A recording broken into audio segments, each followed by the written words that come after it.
Okay, Matthew, they're not real students, right? Да. Matthew 19, let's turn there. Матфея 19. Now let's talk about divorce. Обсудим развод. According to the scriptures, nothing but the death of one of the parties По Писанию мы видим, что не что иное, как смерть одной из сторон. according to the Bible, По Библии.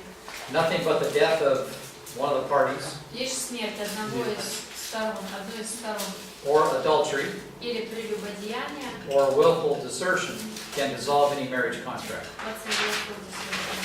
They desert, they desert the husband or wife. Desert means to leave, completely leave. If one of the parties leaves, Yeah, yeah. или же если одна из сторон покидает. There's no, any marriage contract is permanent unless there are a few exceptions. Любой брачный договор, он вечный, разве что если есть только несколько исключений. And we know this, we put together different verses, Genesis 1 and 2. И здесь нужно сопоставить несколько разных отрывков. So Genesis 1 and 2 Мы знаем отрывок Бытия again 1:2, speaks of one flesh, the permanency of marriage. где говорится об одной плоти, то есть о том, что брак остается And then the other one, another good verse is Romans 7, Еще один хороший отрывок Римлянам 7. which we read yesterday, deals with the permanency of marriage until death. Вчера мы читали его, где говорится о том, что брак в силе до смерти. But you also have 1 Corinthians 7, И также есть 1 Коринфянам 7. and there, Paul does allow, if you have a believer and an unbeliever married, Павел позволяет, если в браке верующий и he неверующий, certainly doesn't command it. He would rather them stay married. он не дает повеления такого, он повелевает им оставаться. But if the unbelieving husband or wife wants to leave, then let him go. Но если неверующий хочет уйти, то нужно So отпустить. there's our desertion. That's a possible.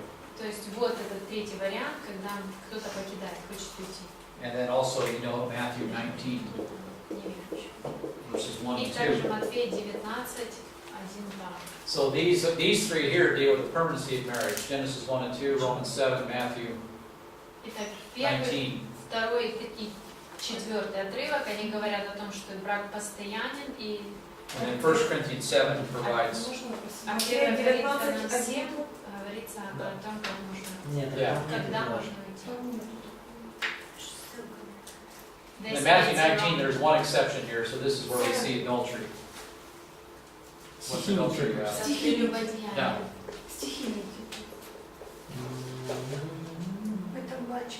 Maybe it's the wrong passage. What, Matthew? Ага. No, Matthew 19, verses 1 through 6. С 1 по 6. Yeah. You said 1 through 9. Oh, okay, yeah. It goes through a whole bunch of verses here. I can't remember where it ends, but it's a long discussion. Там очень большой отрывок, не помню, где заканчивается. So Jesus allows for adultery. То есть вот здесь Иисус дает разрешение при You don't прелюбодеянии. have to get divorced. Не обязательно It's not разводиться, required, but you're allowed to. но ты можешь развестись. 1 Corinthians 7, if the unbeliever wants to walk away, let him go. 1 Коринфянам 7, там сказано, если неверующий God prefers they stay married, but хочет they уйти, don't have то to. можно их отпустить. Бог предпочел, чтобы вместе вы остались, но не обязаны. And then these two emphasize the permanency of marriage. И в первых двух ссылках подчеркивается постоянство брака. And then we have the issue, which we'll look at in Deuteronomy, И затем еще во Второзаконии есть вопрос on the divorce in the Old Testament law. So we'll take a look о at том, that. каков развод был в Ветхом Завете. And there are some interesting discussions there Там too. тоже интересные вопросы поднимаются. So let's turn to Matthew 19. Давайте откроем Матфея 19. And is that Oleg doing that? It's upstairs. Okay.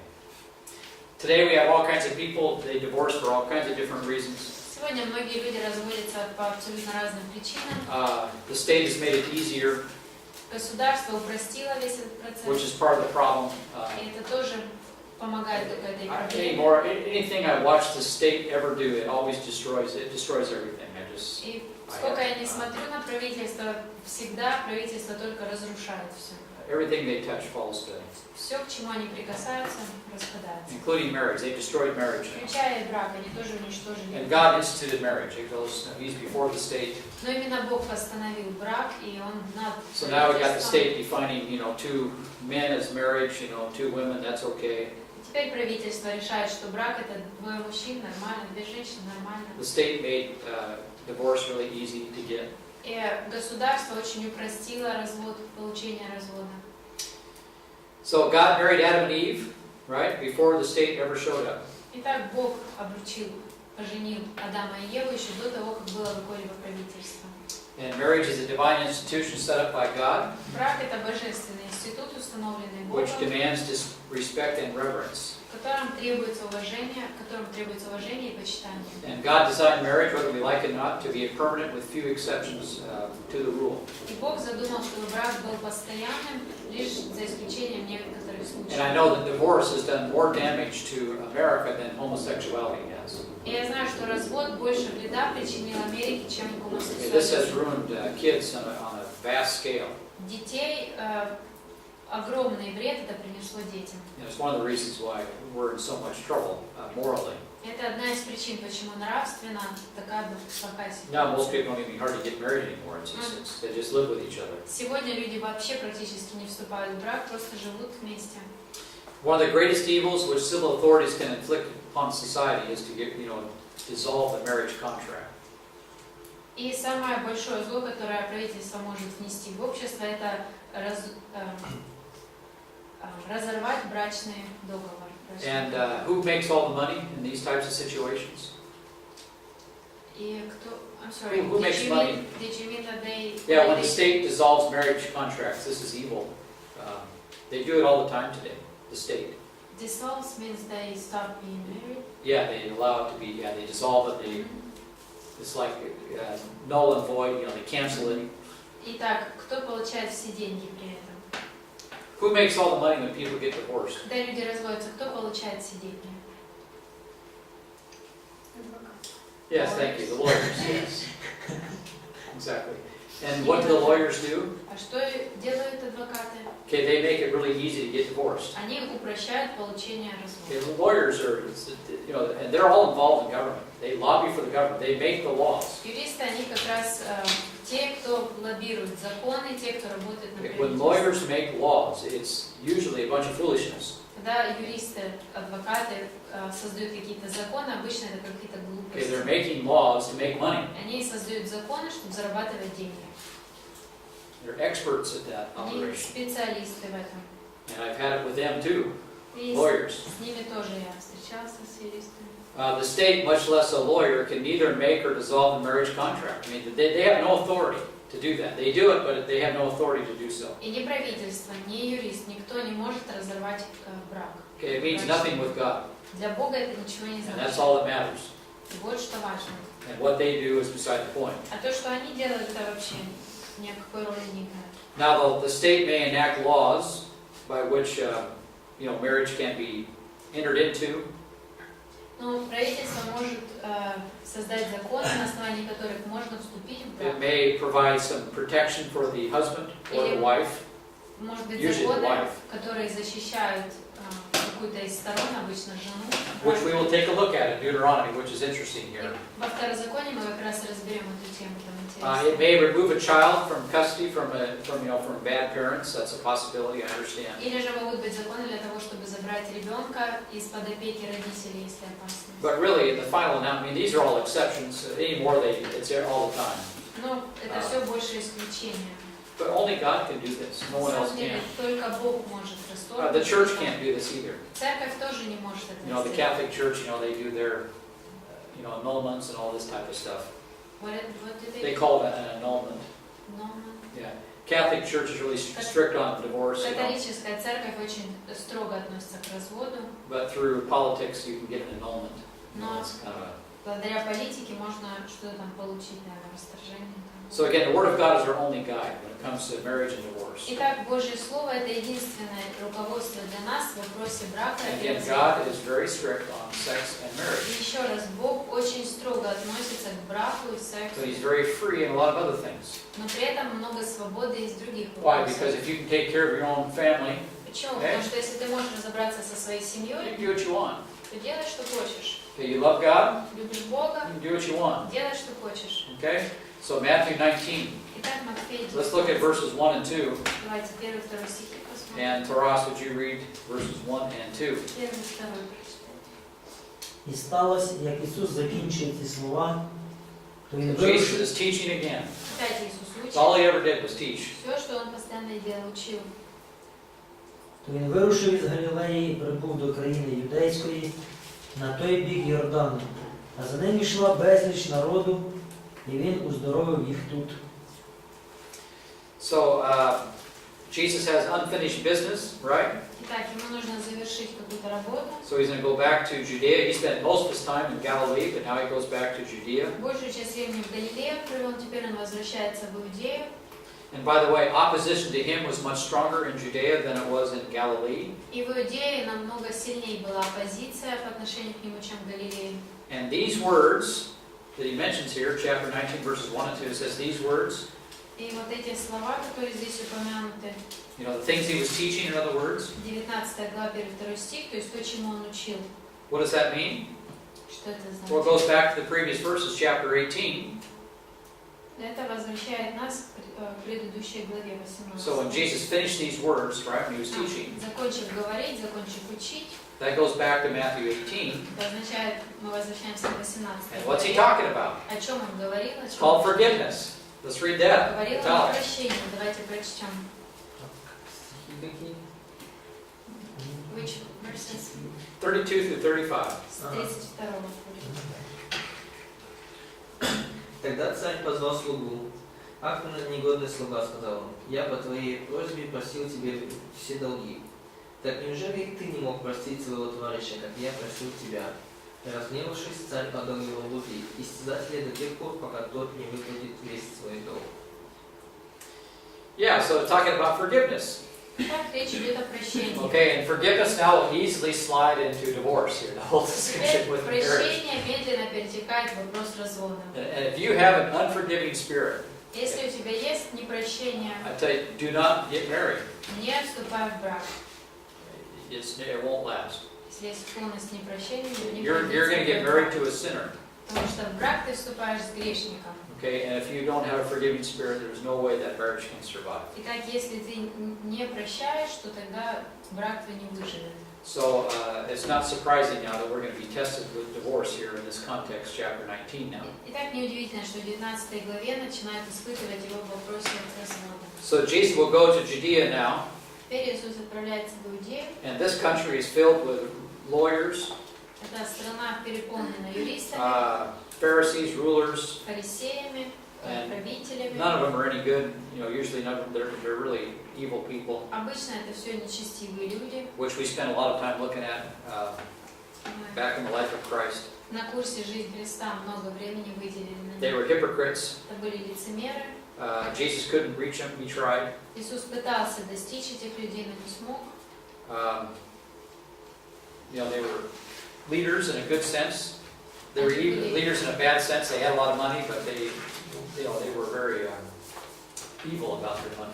Так, это они действительно были лидерами, но в плохом смысле. И с деньгами они обращались. Notice verse 2, we have large crowds are following him. Второй стих, большое множество людей следует. And this makes the Pharisees very jealous.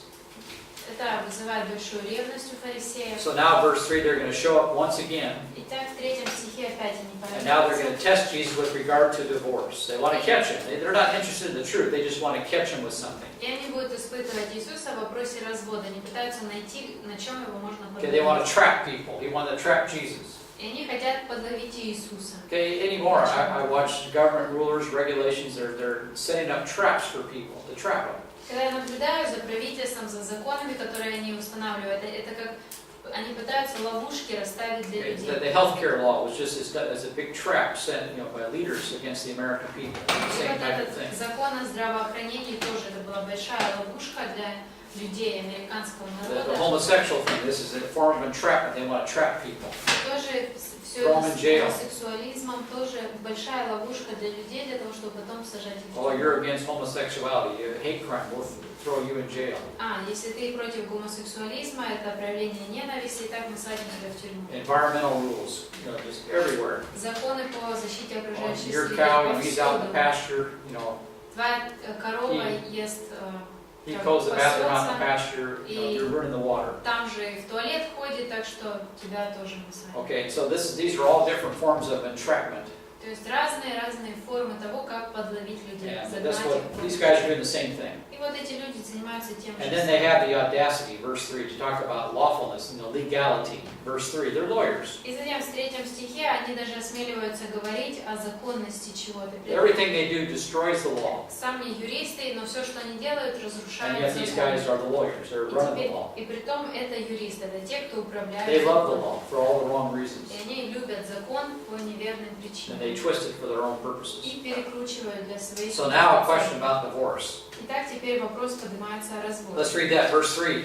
Natasha. Прочитаем. І підійшли фарисеї до нього і, випробовуючи, запитали його, чи дозволено дружину свою відпускати з причини всякої. Yeah, so now they come to test him. They're not interested in the truth again. They just want to test him. Они не хотят истину знать, хотят его испытать. These are not sincere questions. Это не искренние вопросы, Okay, they have malice. у них есть злоречие. These are not honest questions. Это не искренние, честные And they're вопросы. trying to put Jesus in a trap. Они пытаются ловушку расставить. And divorce, of course, would be a big trap if they can catch him. И, конечно, развод может быть такой большой ловушкой. They want to get Если- Jesus caught up in a theological controversy about divorce. Если Иисус вдруг начнет вступать в эти противоречивые обсуждения про развод. Pastors can easily get caught up in this stuff too, in a bad sense. И пастор тоже находится в опасности, попасть на какую-то такую ловушку. I already told you what happened yesterday at the church I used to go to.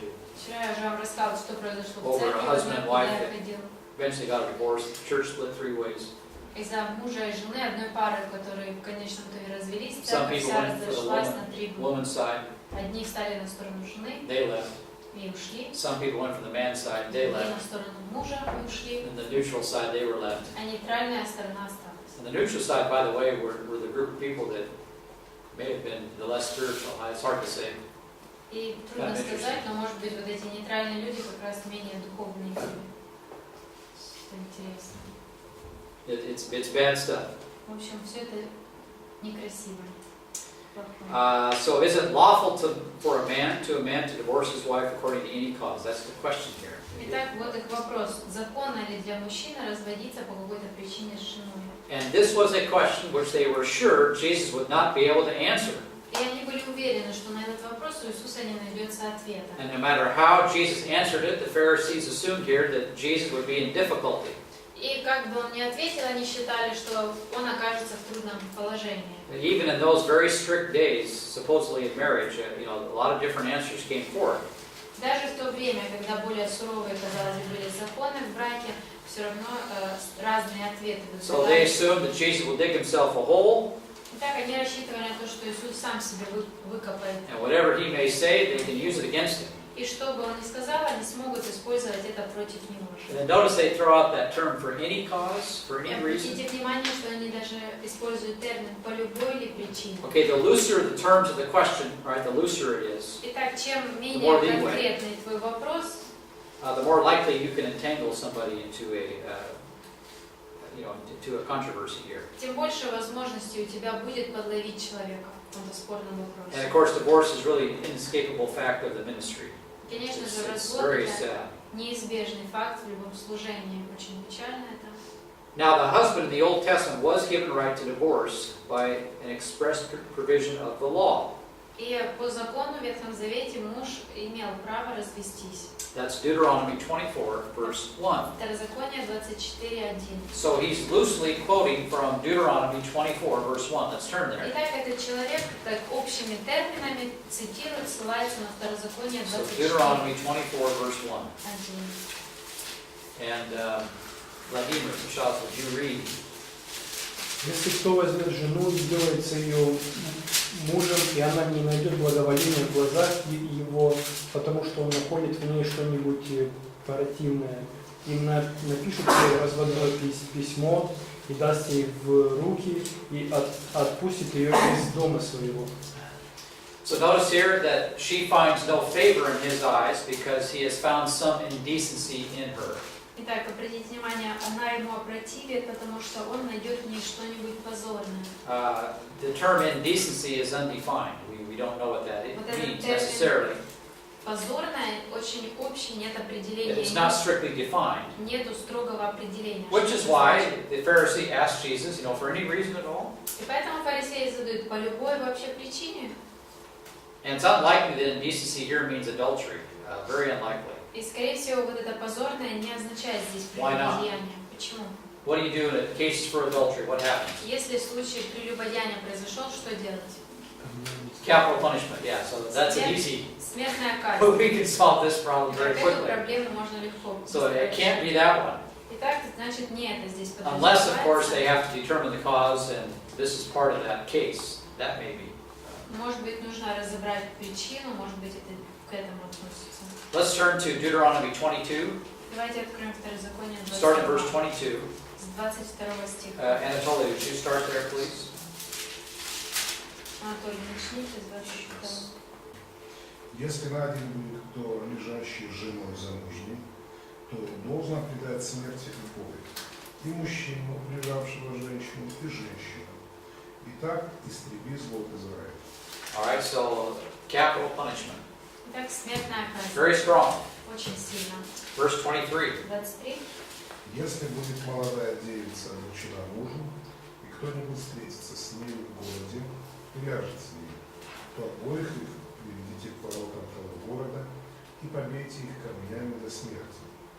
Отроковицу за то, что она не кричала в городе, а мужчину за то, что он опорочил жену ближнего своего. И так истреби зло и следы себя. Если же кто в поле встретится с отроковицей, обрученной, и, схватив ее, ляжет с ней, то должно предать смерти только мужчину, лежавшего с ней. All right, rape, Изнасилование. death penalty. Смертная казнь.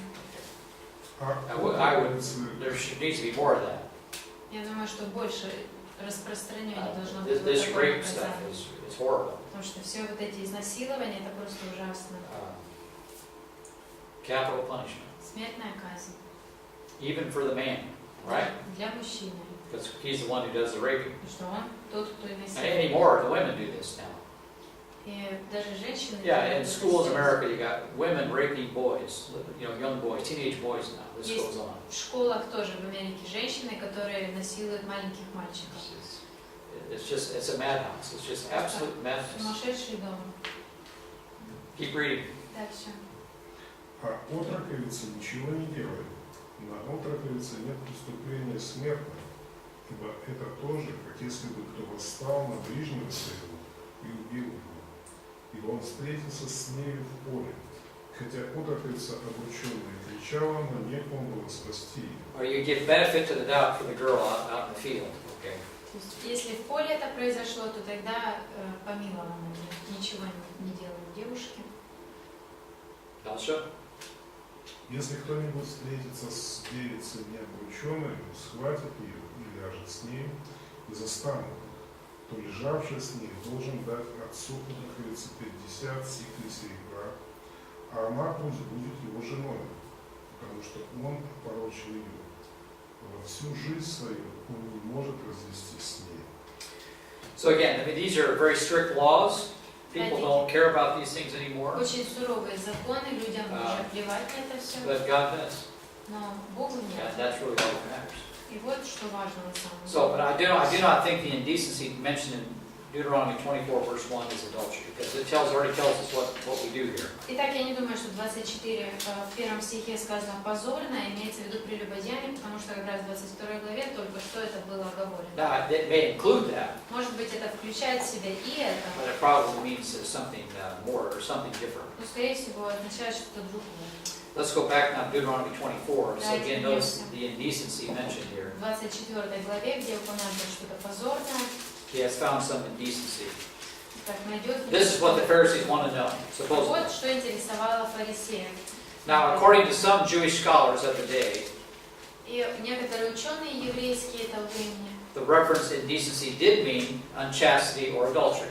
считали, что действительно это позорно, речь идет о каком-то прелюбодеянии. But according to other people at this time, Но другие люди того the времени meaning was far broader, считали, что значение намного шире, which actually fits the context better. и такое мнение действительно подходит к контексту. So we got two schools of theology here going at each other, right? Итак, были два взгляда, которые противоположны. So they want to get Jesus caught up in this theological controversy. Итак, фарисеи пытались подловить Иисуса, поместив его вот в такой спорный вопрос. Jesus was already known. Иисус уже был He известен, may have been misunderstood.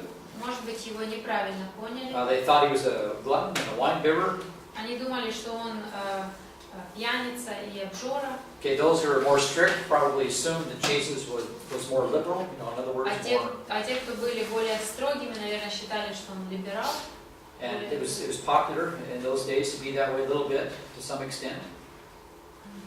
Would have been probably the more popular view to be more И вот liberal. такой взгляд, наверное, был более популярный в то время, более либеральный Remember, относиться the к этим. disciples are going to be shocked when Jesus gives his answer. Remember. Потому что помните, когда Иисус сказал свой ответ на этот вопрос, его ответ шокировал Let's go учеников. to Matthew 19, verse 10. Давайте посмотрим Матфея Take a look at that. 19. Notice the disciples were shocked by Посмотрите, Jesus' что strict учеников answer. шокировал строгий ответ Иисуса. Jesus actually becomes more strict than Mosaic law. That's very interesting. И интересно, что Иисус отвечает даже строже Моисеева закона. So read verse 10. Прочтите 10 стих. Говорят ему Да. ученики его, если такова обязанность человека к жене, то лучше не жениться. So this was the popular view, probably. The disciples representing what everybody understood, generally speaking. Итак, скорее всего, вот этот взгляд был более популярным, и ученики здесь говорят о том, что было более принято среди Now, all the Pharisees care about, they just want to criticize Jesus about something. They want to find something to criticize him. Фарисеев интересует лишь то, чтобы найти хоть что-то, за что можно его Okay, критиковать. he's loose on wine, right? Итак, в вопросе вина он довольно свободен. He's loose on fasting. Свободен и в посте. Okay, he's loose on keeping the Sabbath, according to В them. соблюдении субботы также он свободен довольно. He's got to be loose on divorce too. И так, наверное, и в вопросе развода он тоже довольно And this is what либерален. probably these men are thinking. И, наверное, вот так они думали. And they're trying to build a case against him. This guy's he's an absolute liberal, you know, in the worst sense of the word. И пытаются как-то все-таки придумать, чем его подловить, считая, что он полный либерал во всех вопросах. All right, okay, let's read verses 4 through 6 now. Давайте теперь с 4 по 6 And Masha, would you read those verses? Он сказал им ответ: «Не читали ли вы, что сотворивший вначале мужчину и женщину сотворил их?» И сказал: «Посему оставит человек отца и мать, прилепится к жене своей, и будут два одной плотью». Verse 6. Так что они уже не двое, но одна плоть. Итак, что Бог сочел, того человек да не разлучает. So what does Jesus do? He says the Bible, right? What does the Bible say? Что Иисус делает? Он их возвращает в Библию. Говорит, а что в Библии написано? He goes back to them. Have you not read? И он Right. им в ответ говорит, разве вы не читали? So he's actually challenging their knowledge of the law. По сути, он бросает вызов им, их знаниям закона. And what is the law? А что такое закон? The first 5 books of Moses, right? Первые 5 книг Моисея. You can take it anyway, the Mosaic law, or you can call it Genesis to Deuteronomy. Можно считать это и Моисеевым законом, когда говорится закон, а может и 5 книг. So Jesus will now quote a passage which the Pharisees did not expect to Итак, hear. Иисус цитирует тот отрывок, который фарисеи не ожидали услышать. Okay, these guys were experts in the Bible, sort of, kind of, Эти люди считались своего рода специалистами. They were actually more experts in tradition related to the Bible, more so than the Bible itself. На самом деле они были больше специалистами в преданиях, которые были связаны с Библией, чем Which is where most people are at. I mean, they're not really experts in the Bible, they know church tradition and the Bible mixed together. Это то, что преследуют и многие люди сегодня. Им интересно, что они знают, что церковь, ее предание о том, что говорит Библия, а не то, что говорит Библия. And every time Jesus brings up the Bible, he always gets these guys off guard. Is the Bible? И каждый раз, когда Иисус им указывает на какое-то место в Писании, то Он ставит их в неловкое положение, они не понимают, о чем Он говорит. And in so doing, Jesus will now remove himself from the trap that they want to set for him. И именно вот так, отвечая на их вопрос, Иисус спасает себя, чтобы не оказаться в той ловушке, которая... They're thinking Deuteronomy 24, okay? Right? Они говорили о Второзаконии 24. Jesus doesn't even mention it. А Иисус даже не упоминает это место. He'll mention it later, Он позже оговорит but его, not now. но сейчас Он об этом не говорит. We're going to go back to the beginning, guys. Он говорит, давайте вернемся к самому началу. Let's go back to the very beginning, back to creation. Давайте вернемся к самому началу, к сотворению. Back to when God himself personally instituted marriage with Adam and Eve. К тому времени, когда сам Бог постановил брак между Адамом и Евой. And so Jesus will now show them the underlying emphasis of their question is wrong. И теперь Иисус сам покажет, что само ударение, на что они делали ударение в своем вопросе, было неверно. Okay, they get so preoccupied with Deuteronomy 24, they forget about Genesis 1. Они настолько увлеклись словами во Второзаконии 24, что забыли, о чем сказано в Бытие 1 и 2. I mean, that's you always want to go back to basics, you go back to the source. Всегда нужно возвращаться к основам, к источнику. Deuteronomy 24 is built on Genesis 1 and 2. И Второзаконие 24 уже надстроено, выстраивается над Бытие 1 и 2. Now these guys are just looking at Deuteronomy 24. А эти люди лишь сконцентрировались на And Второзаконии they're not even paying 24 attention to Genesis 1 and 2. и уже даже не думают о том, что в Бытие 1 и 2.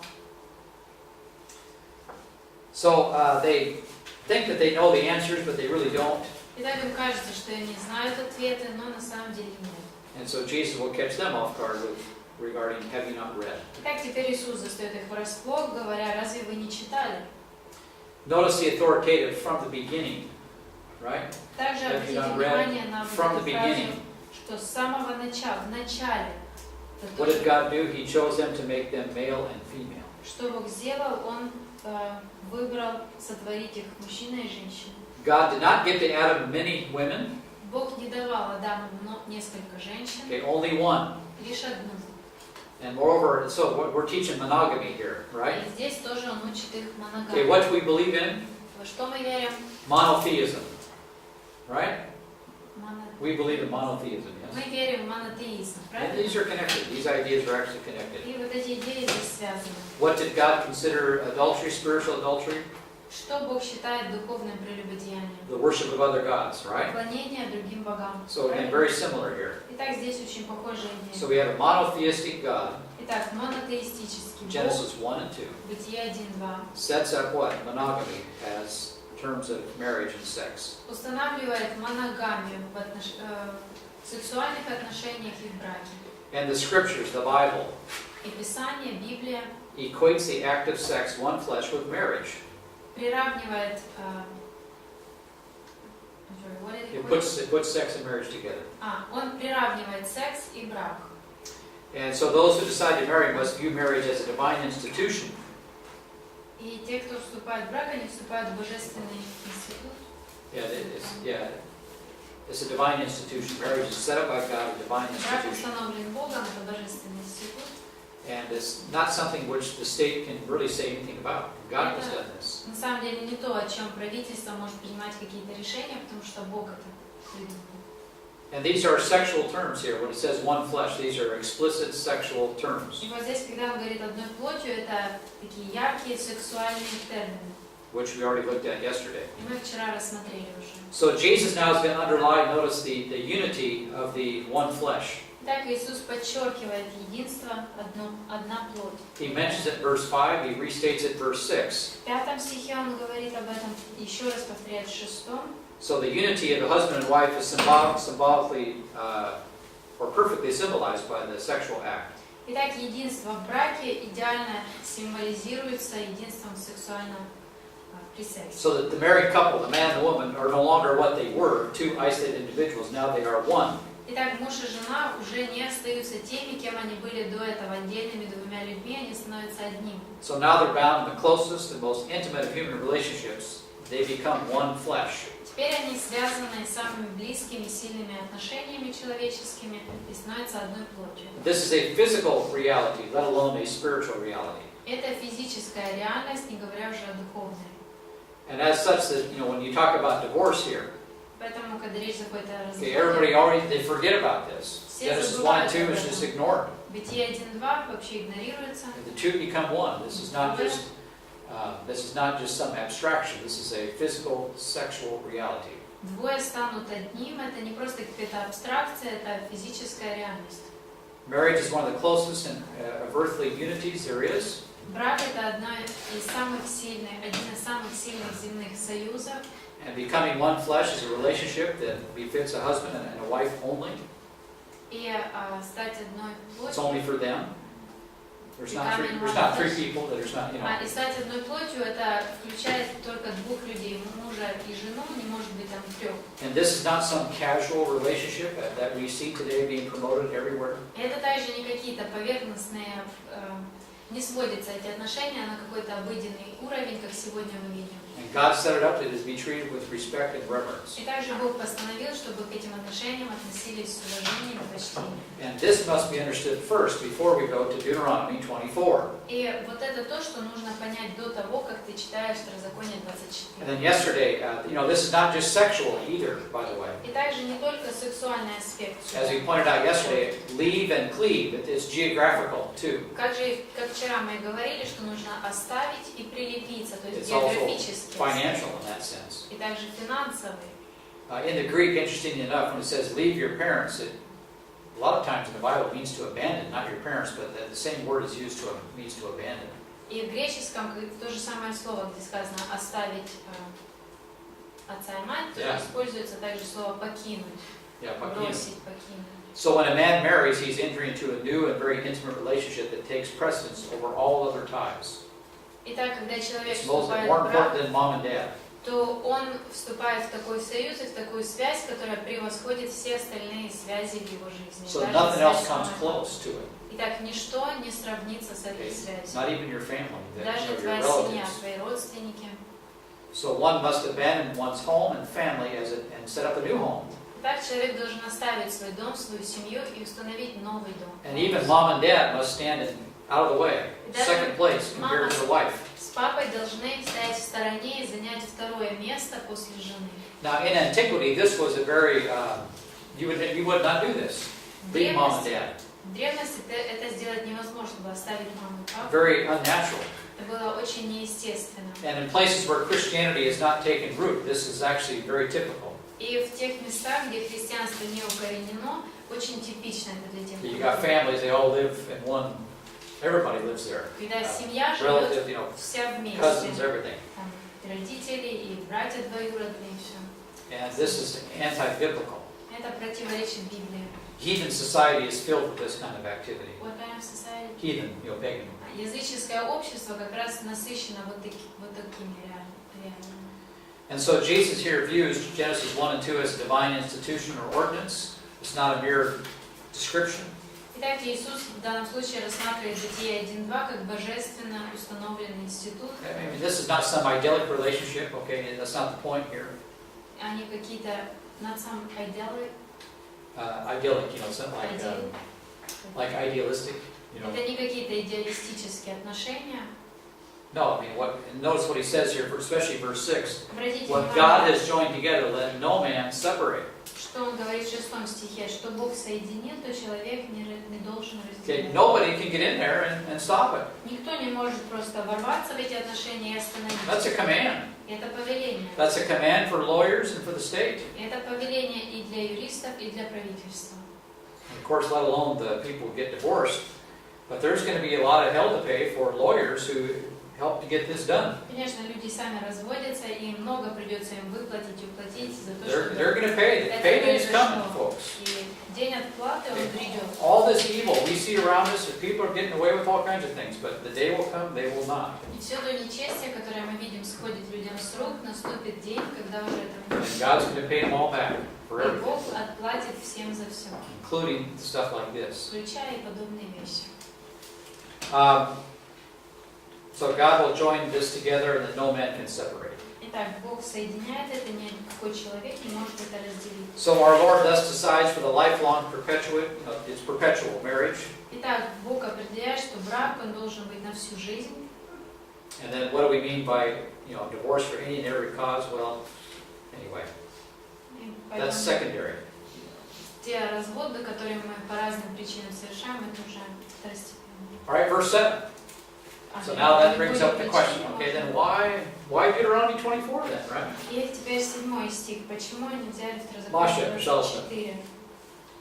Они говорят ему, как же Моисей заповедал давать разводное письмо и разводиться с нею. So they return back to Deuteronomy 24. Итак, они опять пытаются вернуться к Второзаконию. They don't want to think about Genesis 1 and 2. I don't want.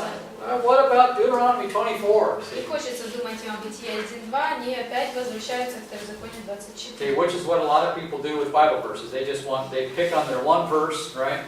Многие люди точно так же поступают из Библии. You remind them Выбирают another один verse, стих, they don't want to think about it. They just want, what about this one? другой стих, а человек не хочет слышать, его интересует именно только этот стих. А ты Well, говоришь, Jesus is что trying to put everything in context to help Итак, sort that problem out. Иисус пытается поместить это все в контекст, чтобы они поняли.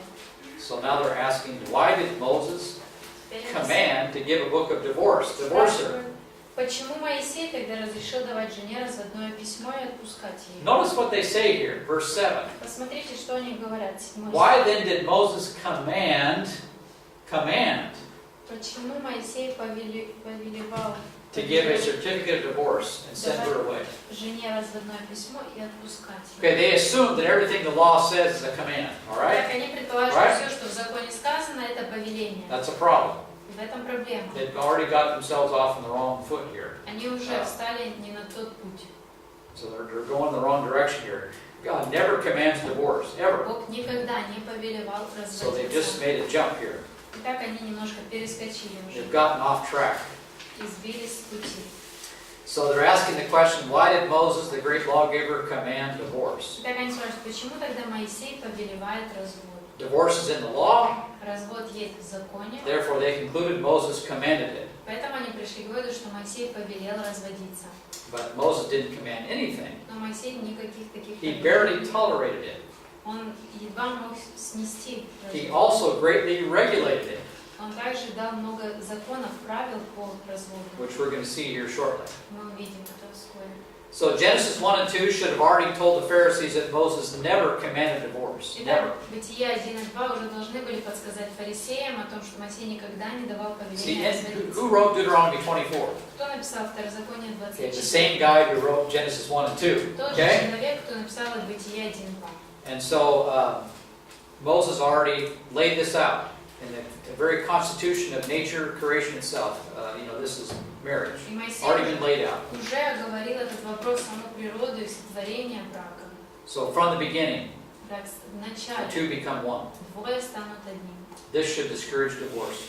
И вот это должно отбить у людей охоту разводиться. But now coming several thousand years later, or coming out of Egypt, Но уже прошло несколько тысяч лет, они выходят из Египта.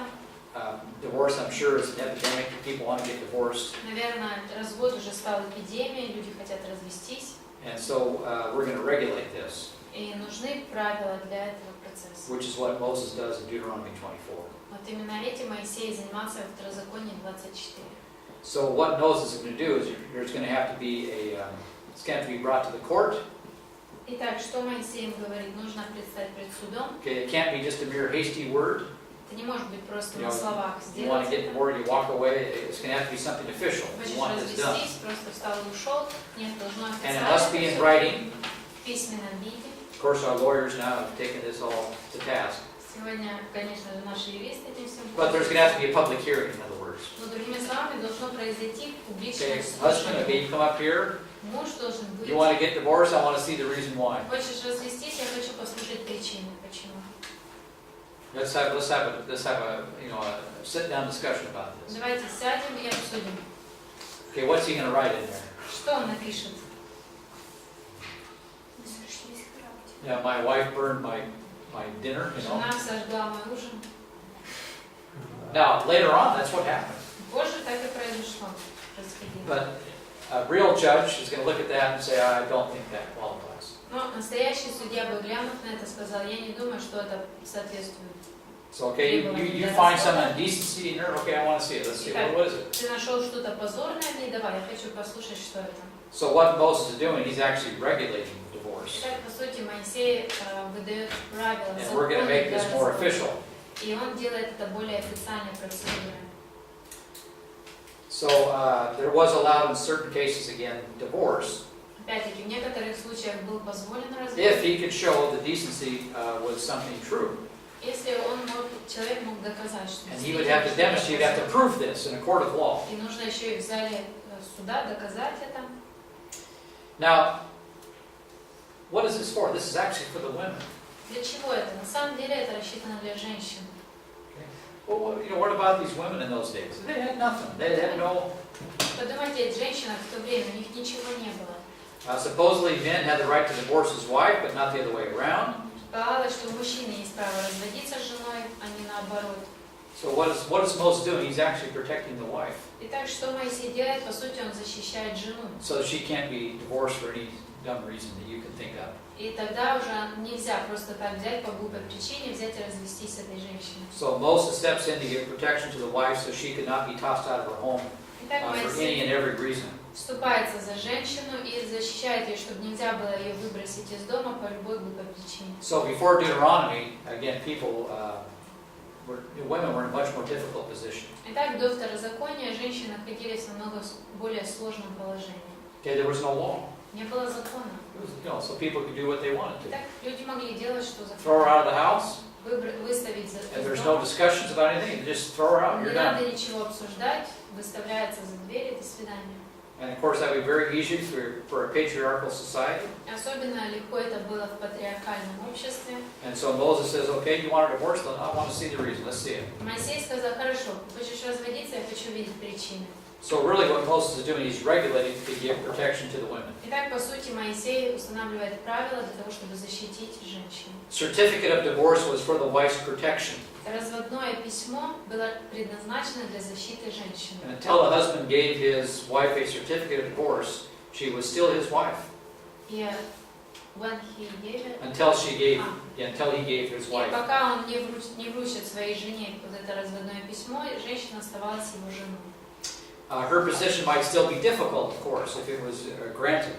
Положение ее все равно было сложным, если все-таки она его But at получала. least it wasn't arbitrary. Но, по крайней мере, это было объективно, это было законно. And so Moses did not command divorce here. Итак, Моисей не выдает повеления He разводиться. regulated it. Он, наоборот, создает законы для процесса. But now, some 1,400 years later, we're back to square one. Но теперь, спустя 1400 лет, мы опять возвращаемся. And people are divorcing their wives for any and every reason, apparently, in some cases. И похоже, что люди опять разводятся по абсолютно разным причинам. And many Pharisees misunderstood Moses' regulation of divorce Многие фарисеи неправильно поняли законы Моисея and wrongly considered that Deuteronomy somehow sanctions or commands divorce. и каким-то образом неправильно поняли и решили, что Моисей, наоборот, дает повеление. And so forgetting about Genesis 1 and 2, И забыв о Бытие 1:2, and by changing the meaning of Deuteronomy и 24, поменяв смысл Второзакония 24, the Pharisees are going to prefer to emphasize the possibility of divorce. фарисеи, наоборот, выбирают фокусироваться на том, что есть такая возможность развестись. So Moses mentions it, Deuteronomy 24, right? Моисей mentions it. упоминает развод в Второзаконии 24, And they're asking, well, why did Moses do this? и они спрашивают, почему Моисей так сделал.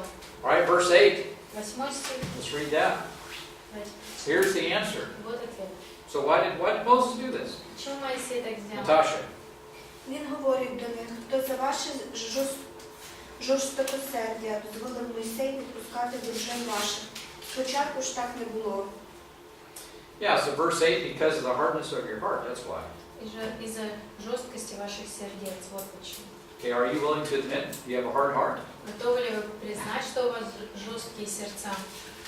So Moses didn't command it, he permitted it. He permitted it. He didn't command it. He Итак, permitted it. Моисей не давал повеления разводиться, он позволил. He permitted it because of hardness of heart. Он позволил из-за жестокости их сердец. In other words, people are stubborn. Другими словами, люди упрямы, And because of people's stubbornness, Moses allowed a concession. из-за упрямости людей Моисей позволил, все-таки нашел, открыл на So he tolerated, he regulated evil custom. Он претерпел это и оговорил правила для этого. But again, the original high standard of original creation stands. Но опять-таки, изначальный стандарт, высокий, он остается и по-прежнему стоит. So Moses will treat such people as like a disease, hardness of heart. Итак, Моисей говорит, что эти люди, он их характеризует как люди с жестокими сердцами. So it was a concession because of hard-heartedness. И это последовало в результате вот этой жестокости сердец. So Jesus now invites his hearers to reflect on what the law actually means. Теперь Иисус призывает своих, тем, с кем он говорит, задуматься о том, что на самом деле And значит to recognize the sanctity of marriage. и признать, to recognize what? Its sanctity, its holiness. Its, Святость закона, то есть святость брака. So notice here what he says here, especially at the end of verse 8, but from the beginning it has not been this way. See? Особенно в конце 8 стиха, когда он говорит, но вначале так не было. By the way, it's a perfect tense in the Greek. И в греческом это предложение, глагол стоит перфектно. So it's very strong. Перфекте, то есть очень сильно. So divorce has not been so from the beginning. Итак, развод не был таковым в начале. And then let's read verse 9, please. Давайте 9 стих прочитаем. And Taras. А я вам кажу, хто дружину відпустить свою не з причини перелюбу і одружиться з іншою, той чинить перелюб. І хто одружиться з розведеною, той чинить перелюб. So here we have a very strong adversative, but. Так, здесь очень сильный стих, но Okay, but over and against what Moses said, in other words.